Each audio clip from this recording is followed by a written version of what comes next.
2015, we confounded the pundits. The people were almost certain that this country was going to just collapse under the weight of its own contradictions at the elections, and there'll be chaos. But somehow, some people attribute it to a miracle, some people attribute it to just luck, but somehow in that inimitable Nigerian way, we managed to bring ourselves back from the brink.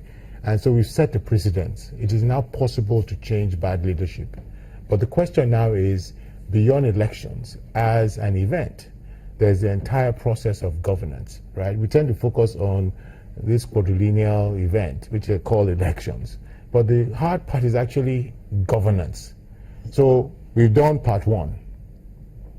Check that box. We're now into part 2, and that's where we are now.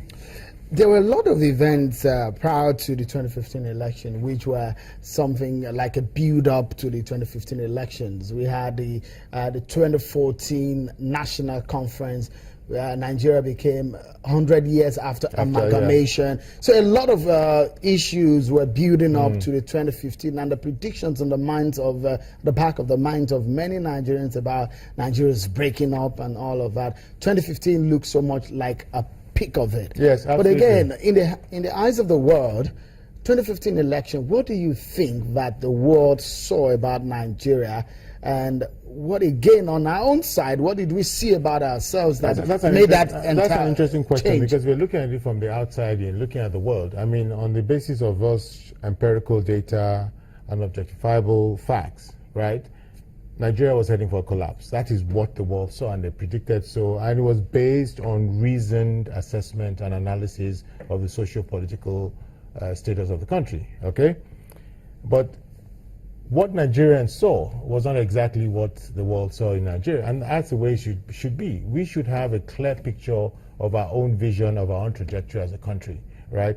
What Nigerians saw was an opportunity to create a precedent, to change. And, you know, the resonance of change beyond the political sloganeering, right, is what has brought us to this place. We arrived at a point where we had to do something, because anything beyond that point was chaos under the previous administration, right? So Nigerians somehow, we don't know how, there's always that X factor when it comes to Nigeria. So you never count Nigeria out in a way.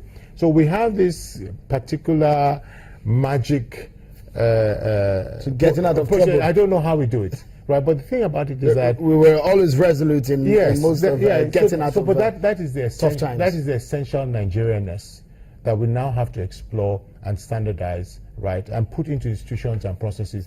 I believe, and I'm sure most people who are listening in know and believe deep down, it might not be immediately manifest when you look at Nigeria and the chaos and the anarchy, but there's a reason why there's a Nigeria.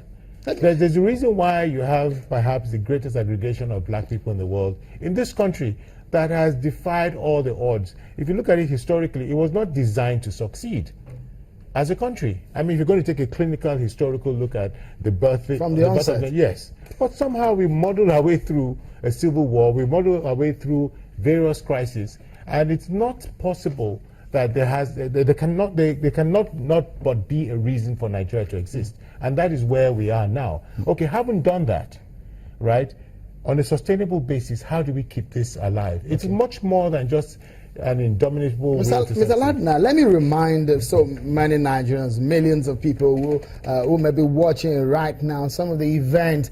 You know that Channels Television kept you up to date in some of the events. It was a very big one. We asked you that time to take selfies. You remember those selfies that you sent to us, reminding you of some of those events. Some of you who went to the field, some of you who voted, some of you who did not vote. But let me quickly take our minds back to some of the major highlights of the 2015 election. Of course, you know, INEC declared that no PVC, no voting. It was a verdict. The first in our election, we had a temporary voter count, but INEC said at that time, no PVC, no voting. INEC also said that it will deploy card reader machines for the first time in Nigeria's elections. You know, that also is caused a lot of controversy.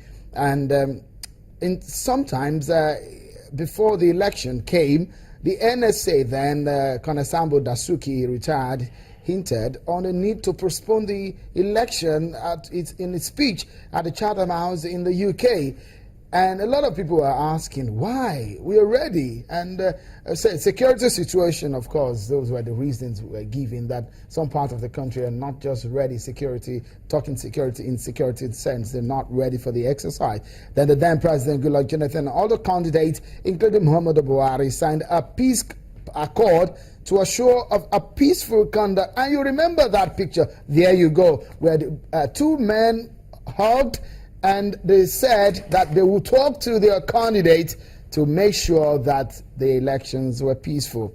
And of course, I know you will remember that thereafter, Professor Jega, one of the most popular Nigerians at that time, was the INEC chairman, met with political parties, the security chiefs, and INEC in the end decided to shift dates of the exercise by 6 weeks. And so this is what we got. 6 weeks, meaning that the elections were supposed to hold in February. So the shifting of the elections took them to the 28th of March and April the 11th, 2015. And interestingly, on the 28th, when the elections came, well, the D-Day, as some people will call it, came and Nigerians voted. And what do you have? The former President Goodluck Jonathan made a very interesting phone call to the now President Muhammadu Buhari, conceding defeat even before final results were announced and declared. And at last, we heard the results. Nigerians waited for it, and they got it. Muhammadu Buhari was announced winner of the election.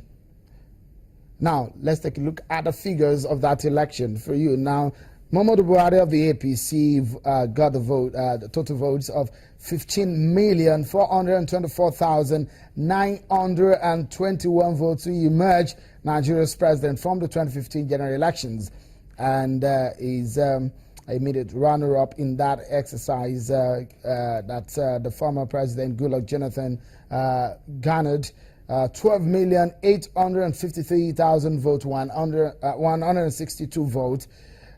The percentage of those votes are 53% for Muhammadu Buhari of the APC, while 44% for